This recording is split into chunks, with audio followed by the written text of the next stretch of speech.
अहम खबर आपको दें, ओमनी ग्रुप का अहम मुल्जिम आरिफ खान दुबई से गिरफ्तार कर लिया गया। आरिफ खान ओमनी ग्रुप का चीफ फाइनेंस ऑफिसर है। रकम की लेन देन का तमाम काम आरिफ खान करता था। एफआईए ने 1 माह पहले रेड वारंट जारी करवाए थे। इसी पर मजीद बात करते हैं। एडिटर साउथ रेहान हाशमी हमारे साथ मौजूद हैं।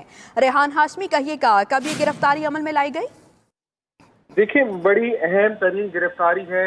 ओमनी ग्रुप की मुश्किलात में अब देखा जाए तो बहुत ज्यादा मुश्किलात में इजाफा हो जाएगा। आरिफ खान बतौर चीफ फाइनेंशियल अफसर काम कर रहे थे।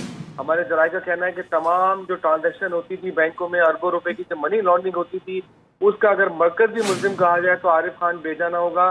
JIT ने अपनी रिपोर्ट में आरिफ खान के बारे में सनसनीखेज इंकशाफात किए थे कि आरिफ खान के नाम कितने अकाउंट हैं, आरिफ खान किस तरह अकाउंट को ऑपरेट करता था, इसके नाम पे कितनी कंपनियां थी। तो बड़ी अहम गिरफ्तारी सामने आई है। जराये का कहना है कि जब असलम मसूद थे, उनके जब वारंट गिरफ्तारी जारी किए गए थे, उसके बाद इससे भी रेड वारंट गिरफ्तारी करने के लिए इकदाम किए गए थे और FIA और JIT की ने बड़ी मेहनत के बाद इसके रेड वारंट गिरफ्तारी जारी करवाए थे। और जराये का कहना है कि 2 रोज कबल हमारे जराये ने तस्दीक की है कि इन्हें हिरासत में लिया गया था। बाकायदा दुबई हुकाम को भी आगाह कर दिया, इंटरपोल के जरिए गिरफ्तार किया गया है। जराये का ये दावा है कि आइंदा चंद दिनों में आरिफ खान को इस्लामाबाद मुंतकिल कर दिया जाएगा और इसके बाद से तफ्तीश की जाएगी। आरिफ खान मरकजी मुल्जिम है दुबई में, जो ये फरार हो गए थे उसके बाद से।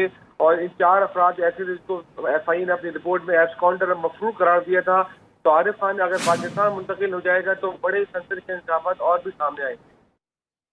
ठीक है, ओमनी ग्रुप का अहम मुल्जिम आरिफ खान दुबई से गिरफ्तार कर लिया गया है। आरिफ खान यकीनन ये एक अहम और बड़ी गिरफ्तारी है। इसी से मुतालिक हमारे साथ मौजूद थे एडिटर साउथ रेहान हाशमी।